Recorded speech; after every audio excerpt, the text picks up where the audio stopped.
Bet you didn't know there's a place where Kentucky football and basketball fans unite. Welcome to Big Blue Breakdown. Whether you bleed blue or just love a good game, we've got the latest stories, hottest takes, and a whole lot of hometown pride. Hit play and join the conversation. This is your home for all things Kentucky sports. All right, what is up, everybody? Welcome in to the Big Blue Breakdown. I am your host, Jackson Thurman, and welcome in to episode 47, guys. I am so excited to be breaking down this episode here. Guys, we are so very close to college football. We are, 3 or 4 days away? We got, I guess, technically, let's just not count tonight because it's basically the day is over. So we got Thursday, Friday. We got 2 more days, guys. I am genuinely excited. Sad that it's Lee Corso's final go around for college game day. I don't know who he's gonna pick, but I gotta lean here. I think Ohio State will be the pick. Let me tell you why. Because that was his very first ever pick. That technically was his first ever love. I think that will be his last ever pick to kind of just in that way as well. But if you guys aren't following us on TikTok, X, Instagram, obviously here on YouTube and on Spotify, make sure to do that. Follow us on Spotify, comment there, like it. Same thing on YouTube. Make sure to turn on the notification bell so when we premiere a video like this or go live like we did last night, you will get all of that. You will get the direct link to whatever we're doing, whatever posts we have made. Please do that, guys. You're missing out if you don't do that. Make sure to like, subscribe as well. We are so close to 70 subscribers. We are trying to get to 500 subscribers, as you see here. We're trying to do that by some point, not at a point here soon, just trying to slowly work our way to it. But it'd be very helpful if you guys did that. And in the comments, if you don't like anything that I say, and you have an argument against that, tell me, please. But we're going to, we'll go through the slate real quick of episode 47 here. Today's obviously sponsor, like every episode, we are sponsored by W. Use code BIGBLUE10 to get 10% off your order. Obviously, going to be doing that first. And then the biggest question marks heading in to week 1 against Toledo for the Cats, we will break that down. And then what do we need to see? Like the biggest question marks, right? And then to kind of go along with that, what do we need to see to feel confident about this team after week 1?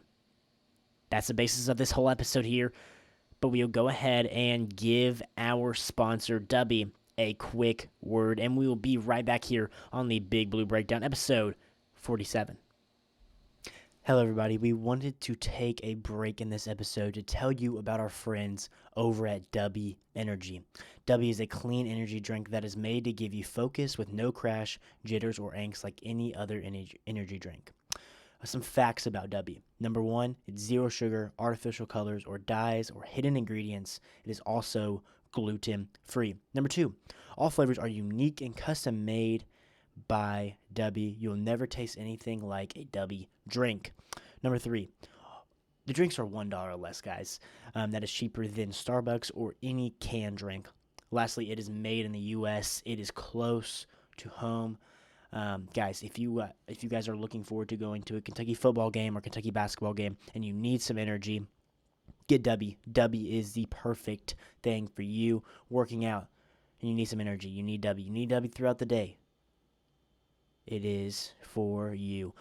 Use promo code BIGBLUE10 to get 10% off every single order. Guys, it not only just helps you guys be able to have a clean energy drink that you can use all the time with the tubs that they give you. It helps me and it helps the channel keep growing with you guys. If you guys do that, it helps us post more content and helps them, guys. So it's a win-win-win for everybody. But thank you guys so much for your time here. Please go check out Dubby. Check out their website. And when you are about to purchase something, use promo code BIGBLUE10 to get 10% off your order.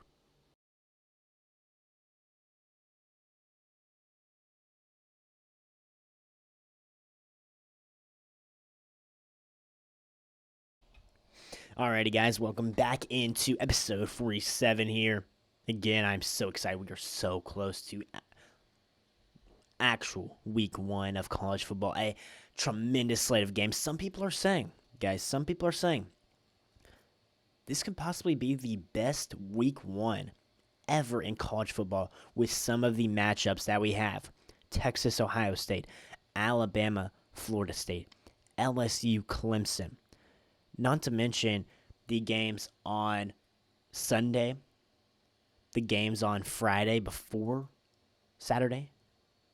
Really, tomorrow, not Thursday, excuse me. Really, when it starts, we get our first SEC action with Missouri. Going to be very, very interesting with that one. So really, the weekend starts Thursday. Be very, very cool to see SEC finally in action for the first time this year. But let's go ahead and jump into this episode. Let's jump into the biggest question marks heading into week one against the Toledo Rockets. The three biggest question marks here. Number one is going to be O-line play, specifically pass protection. What has Kentucky struggled with in the last 3 years tremendously? Offensive line play, protecting the quarterback, protecting and pass protection.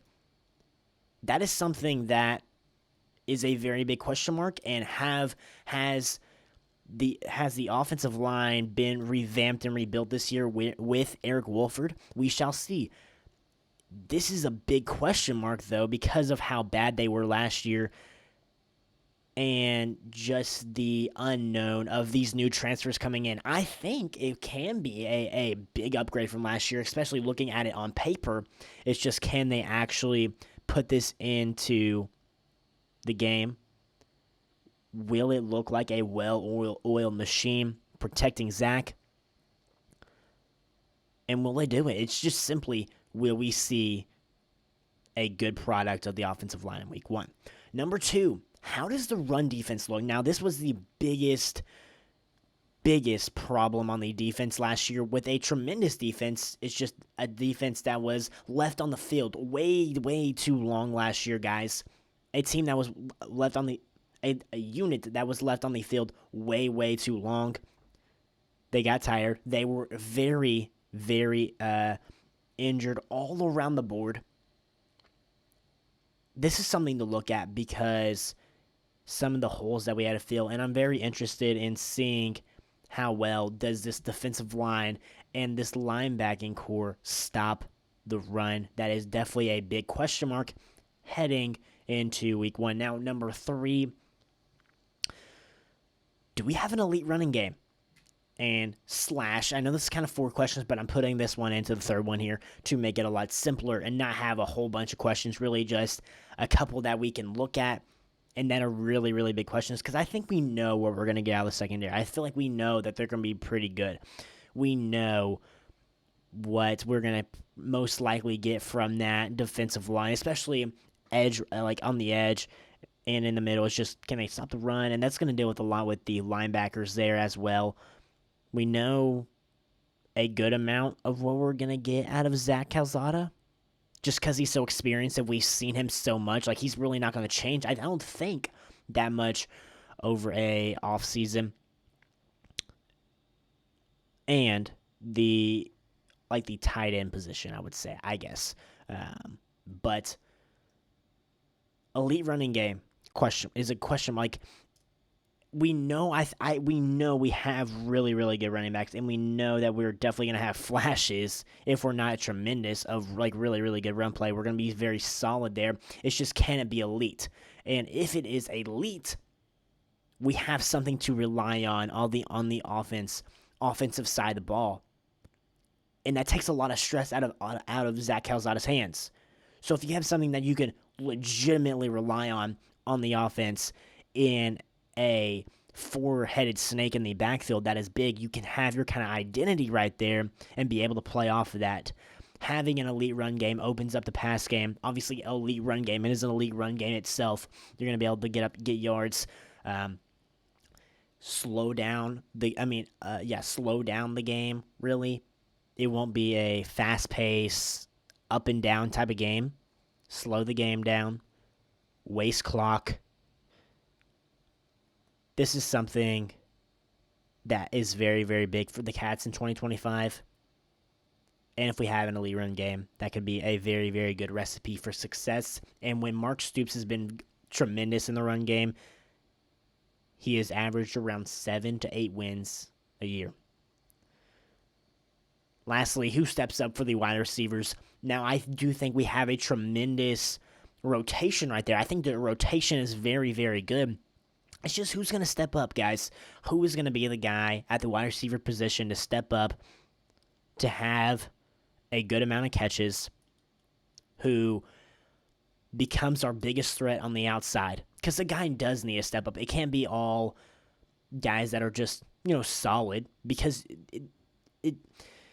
you're obviously not going to be as good when you could have a really good guy and then some really, really solid guys around him and build a core like that. You got to have a guy that you can go to when you really, really need a first down. You know what I mean? And then you have really, really solid guys around him. That makes the depth look even better when you have a superstar out there. Who's going to take the reins at the wide receiver position, I think, is going to be a very, very interesting question heading into week 1 against the Toledo Rockets, and something to really, really look out for the Cats. Those are my 3 biggest question marks heading into the year. 1, obviously, being offensive line play. 2, being how do we look stopping the run on the defensive side of the ball? And lastly, kind of a slash question here with technically 4 questions, but again, I just wanted to put into 3. Do we have an elite running game? And who steps up for the wide receivers and the wide receiver position to be the head of the snake on the outside? Now, what do the Cats and the fans need to see to feel confident heading into the Ole Miss game? I've already predicted that we're going to beat this Toledo team, and I'm going to be completely diving into them, previewing them, breaking down tape on them. I'm not going to have it up here, but I'm going to break down tape on them myself. I'm going to come in here with the best information that I have on them. What can we, go after on this Toledo defense? What can we go after on this Toledo offense? And break that all down. But looking just at us, with us being a favorite. Let's just say we do win this game, right? Let's say we win by 17, which I'm not predicting. I'm just saying this. How does it look doing it? And does the running game look really, really good? Does a guy step up? And I think that makes us all feel so much better when I think these are the biggest question marks on the team heading into week 1. If you're able to look good and look solid in all of those question marks, or have an answer in those question marks, that makes the fans feel so much better heading into week 2, a showdown, a blue-white game, 3:30 kickoff against Ole Miss, a ranked Ole Miss team at home. You're 1-0, fresh start to a season, possibly a packed out crowd, Get these fans excited with answering these questions, and this is what we can see to feel confident heading into that game. What do we need to see? Now, we need to see 4 things here. I kind of have 4 questions last time, 3. I know. Number 1, I'm going to throw some stats out here to really, not just a visual thing. Like, you can look and say, he looked really good, but does this show up on paper, and does it show up production-wise? And that's a big thing for me, is let's actually look at the numbers and see who produced, and let's get most of our answers like that. Obviously, looking at it is a very, very big part of it, but let's look at the numbers first. Only allow 0 to 1 sacks, and Zach have a clean pocket. Pass pro was the biggest question mark heading into this. To make Kentucky fans and the staff feel confident, don't allow any sacks, or at the very, very most, 1, right? You let up 1 sack, it's all right. It was 1 sack. And I'm not let's say we're up by a lot. I'm not talking about garbage time guys. Like if Cutter is in there, I'm not saying he's going to be playing garbage time all year. I'm not saying that. I'm saying 3 minutes to go and they get a sack, and that's 2 sacks for the game.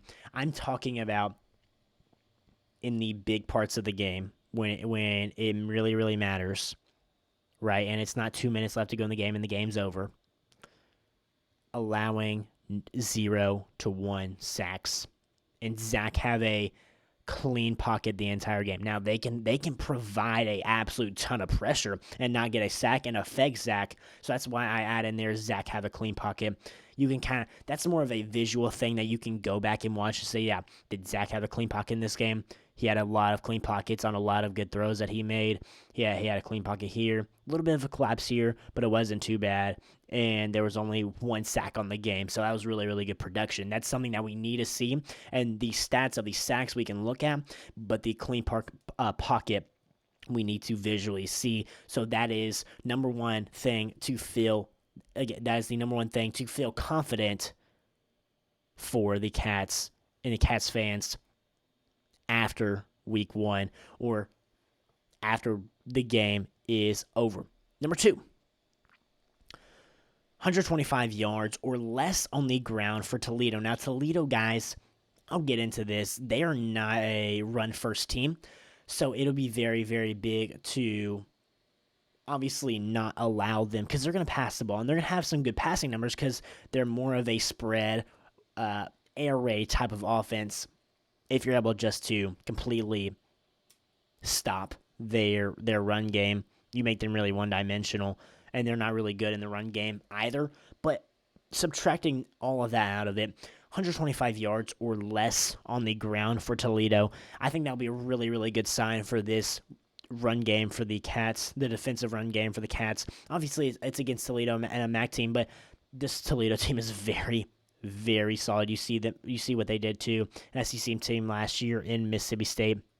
Like, this is no pushover team, so I think this makes me feel a lot better if we're able to have this production. I'm like, yeah, this can really translate into SEC games.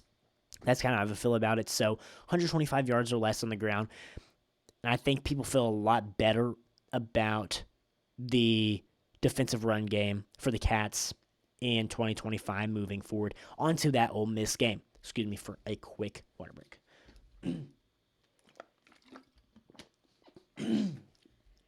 Okay, number 3. The Cats need to have 270 yards on the ground from running backs. You can throw Zach in there. Like, if he is able to contribute in that running game with that four-headed snake back there, let's say they look really, really good. They create explosive plays on the ground, and he is able to, have a read option here and there where he can scramble for a decent amount of yards. That is going to be very, very good, and that's going to be a tremendous run game. So you got five capable guys that are able to do that, and that's really going to open the pass game up. But 270 yards on the ground, I feel like it's going to be a good number there. I think I could up that a little bit more, but 270 yards on the ground is, I think, something like to get there. I think I would feel confident in our run game, especially moving forward, knowing like even if we get close around there, we got the guys to be very, very good back there. And do they just look elite? Do they look different? Like when we're running the ball, like is it about 5 to 6 yards a pop? 270 yards on the ground, I think, is a good measure to look at there. And then a wide receiver having 8 catches, so a guy that Zach Calzada goes to a lot and is able to get to. I do want to see a lot of receivers and some tight ends catch the ball, like a good spread out of everybody, really dishing the ball to everybody on the team as much as we can.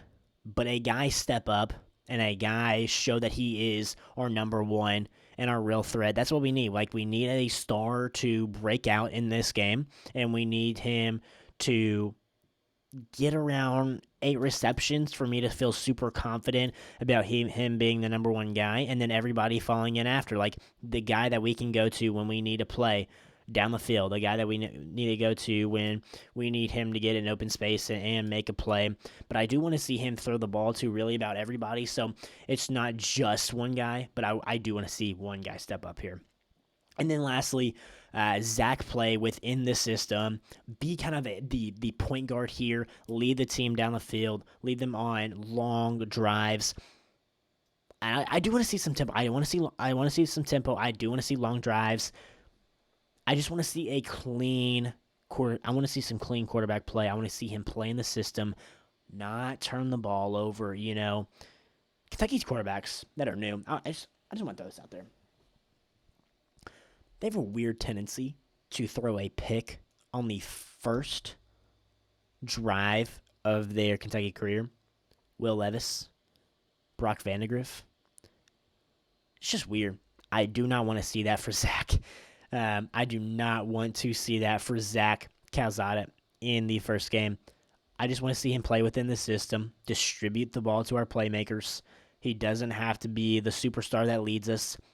Get some really, really good guys around him. Let him distribute the ball and not have to get outside the pocket to make a crazy play. Let him play inside the pocket, sit down there, throw to his checkdowns, throw the deep ball when we need it here and there, hand the ball off to the running backs. I want to see him be a point guard and then make the right reads on a read option. And if we need him to scramble to get 4 yards, just do that. He doesn't have to be the number one quarterback in the SEC for this offense to be good. Just play within the system, be the quarterback here, be the distributor, and maybe about once a game, go out and make a solid play that we need you to. But other than that, play within yourself. Don't turn the ball over. Hit the checkdowns. Hit the short routes. Throw the intended go ball when coach calls it. Like we don't need him to step up in the pocket, sidearm throw, back shoulder. You know what I'm talking about. Just play within the system. Be solid. Don't turn the ball over. Distribute to our guys.